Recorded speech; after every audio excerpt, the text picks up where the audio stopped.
So yun po, magandang umaga po sa inyong lahat mga kaibigan. Nandito ako ngayon sa Washington Place sa Dasmariñas, Cavite. So meron po uli akong i-vlog sa inyo na model house na binibenta dito po sa Washington Place. So ito po yung Wharton model. So ito po yun guys. So ang floor area niya is 73 square meter. Tapos yung lot area nito is 208 square meter corner lot. So nag-open po siya sa system. What if kung gusto nyo ng ano, kasi maraming sa ngayon, maraming naghahanap ng corner lot, yun bakanta rin yun. Model house yun 190 square meter. So na-vlog ko na rin yan dati. Model house din yan, pero may kasamang gamit na yan. Ang presyo niyan is 9.5. Tapos ito available din to yan, may gamit na rin yan. Washington model. So mga na-vlog ko na yan, pero available pa sila. So ito nag-open din sa system to. Itong Wharton model, model house din to guys. So binibenta rin to ng developer. So tara po, tingnan natin buong surroundings. So kung mapapansin niyo sa 280 square meter dito sa harapan, malaki pa yung espasyo niya.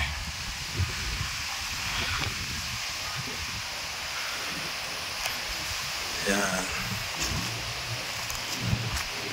Hanggang dyan pa naman yung pinaka firewall niya. Sagad yan hanggang dito. Tapos yung sa harapan, kung mapapansin nyo, malaki-laki pa yung espasyo sa harapan.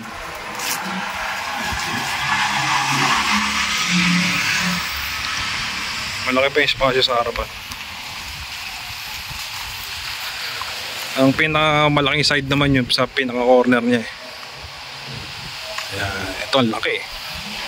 Parang pwede pang tayuan ito ng another Wharton. Ang laki yan.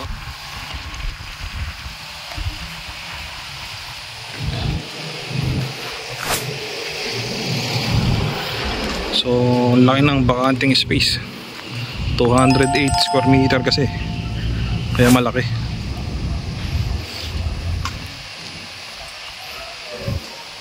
Pati sa likod malaki rin. Oh, laki. Sobrang laki. Kung mapapasin nyo, pwedeng 3 Wharton dito oh. Tapos dito sa gilid. Pero kung gusto nyo may swimming pool, pwedeng lagyan ng swimming pool or parking. Palalakihan pa yung Wharton, pwede rin. Ang laki ng loting to guys. Tapos kagandahan pa rito, ready title. Naka-ready na ang titulo. Kaya dito itong kagandahan sa sa Washington Place. Hindi kagaya sa ibang developer na naka-mother title pa. So mahirap i-process. Abot pa kayo ng taon. So dito maganda kasi naka-subdivide na siya. Yan.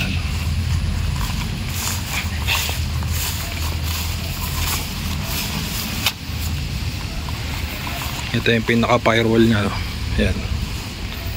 Padiretso pa ganun. Tapos yung firewall din nya pa ganito. So ang laki ng espasyo rito sa gilid. Laki ng space.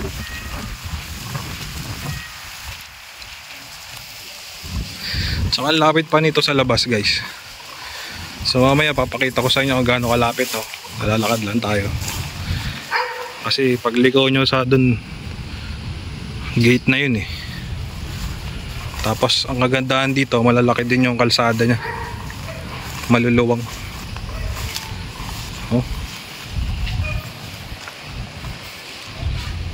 Maluluwang ang kalsada rito.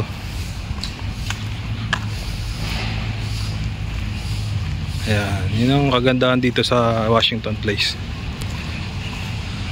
Sa iba, pag nagparking kayo, hipot na ng daan. Ito, laki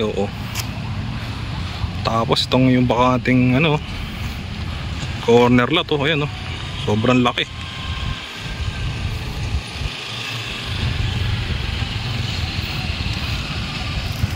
Okay guys, check naman natin yung loob ng Warton, yung binibentang model house. Ayan, check natin.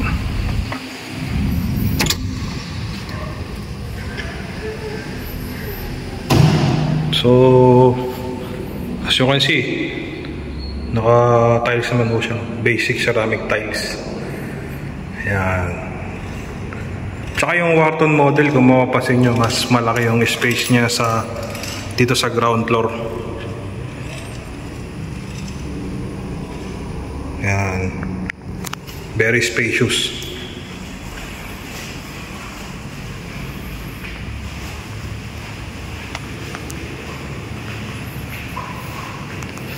Tapos ito yung pinaka-sink. Ayan. Sink area.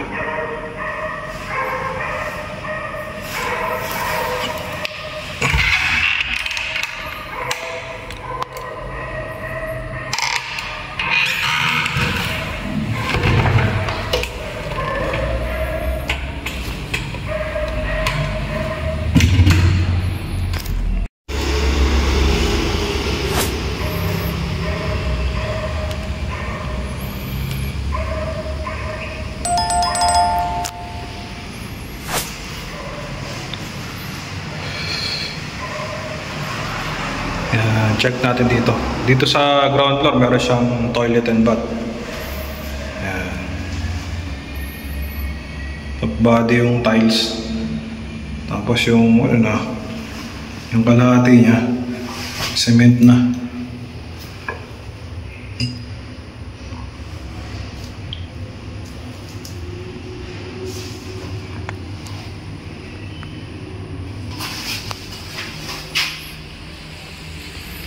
Ayan, may shower.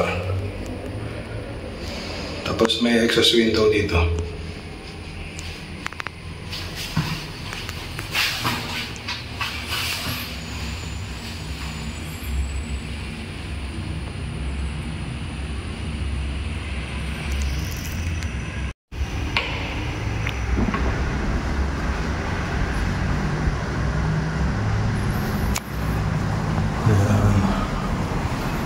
Tapos meron po siyang pintuan dito sa pinaka-back door.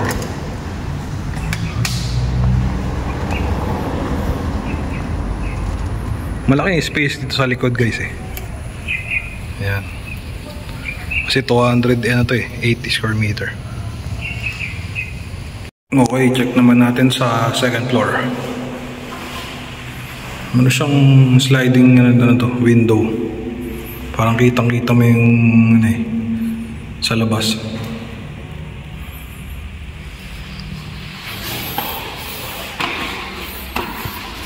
Tapos dito merong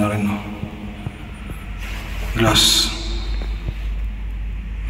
Pakita mo yung labas. Ito yun dun. Pwede lagyan ng kortina yan eh.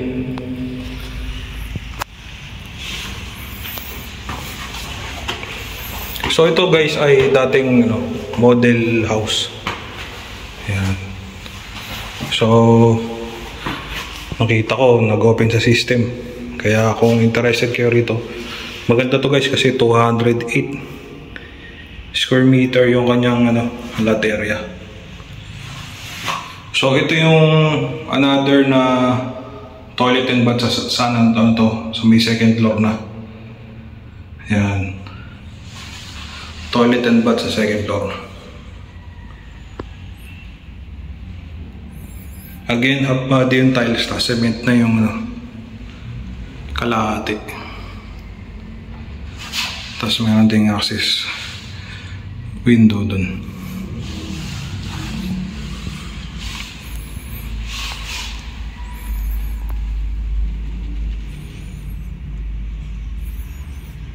Yun, pinaka-design niya mayroong glass dun. So pagdating dito, ito yung pinaka-unang kwarto sa second floor. Tapos meron siyang isang sliding window dito.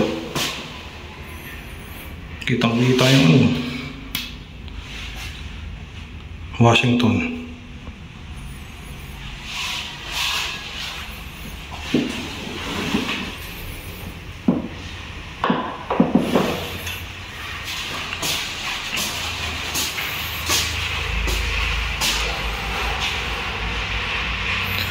So meron siyang magkatabing ito, no, kwarto.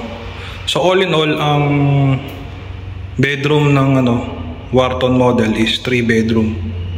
Tapos yung toilet niya, 2 toilet and bath, isa sa baba, sa ground floor. So dito muna tayo sa left side. Ayan. Merong dito, sliding window.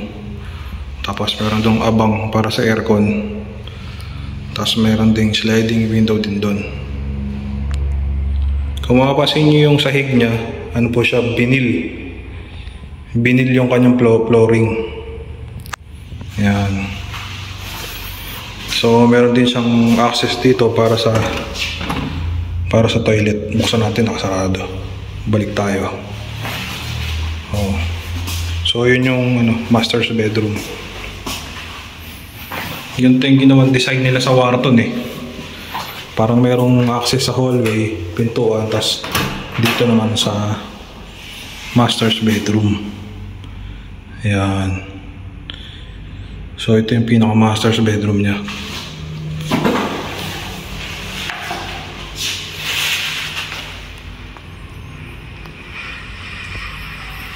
Again, pag gusto nyo naghahanap kayo ng madaling ma-process tas makakalipat agad, magbabayad lang kayo rito ng around 800 plus 860,000. Yan, so ito yung pangatlong kwarto sa second floor.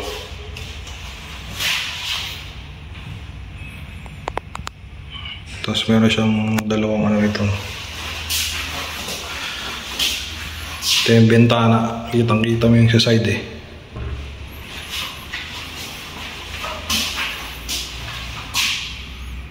Tapos ito yung sa harap. Yun, binibenta yun. Model house din yun Washington. Tapos ito, may binibenta rin dito. Yun, binibenta rin yun. Model house din. So magkakatabi. Plus ito, binibenta rin guys. Kung magkakapatid kayo, pwede nyo kunin yun. Magkakatabi na kayo. So yun, ito ay 3 bedroom sa taas, tapos may 1 toilet access dito sa master's bedroom.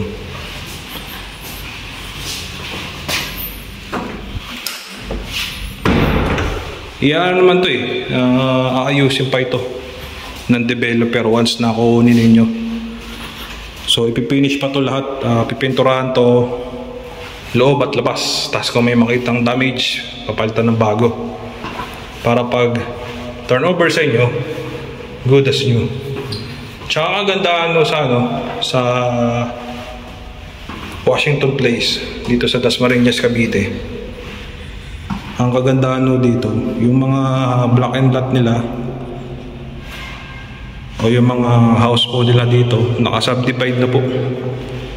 Subdivide title. Yan. Kaya maganda, madaling nang may transfer sa name ninyo yung titulo.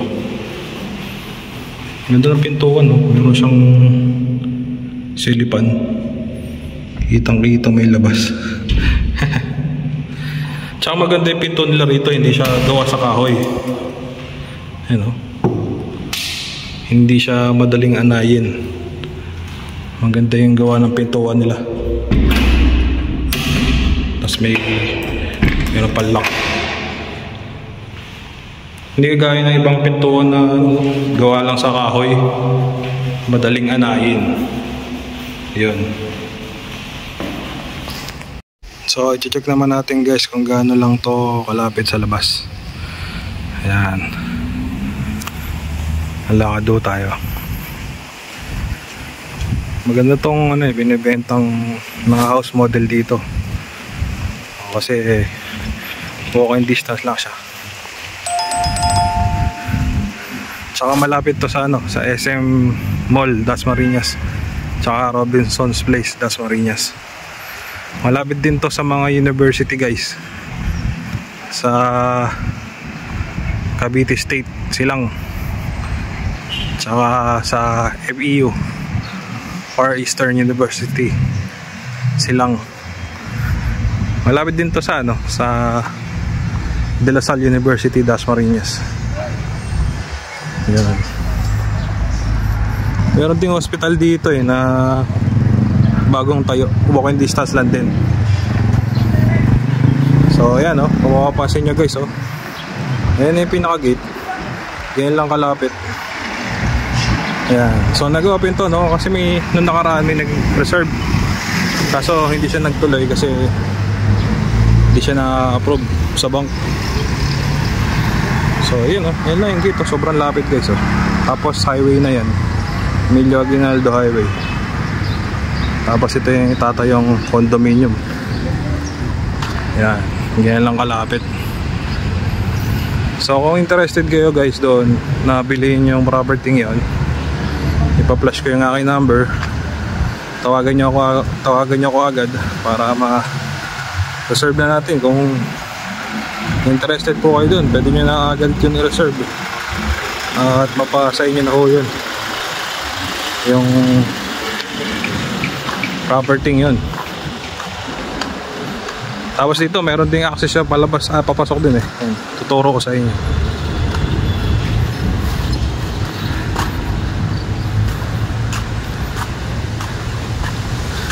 Sobrang lapit lang.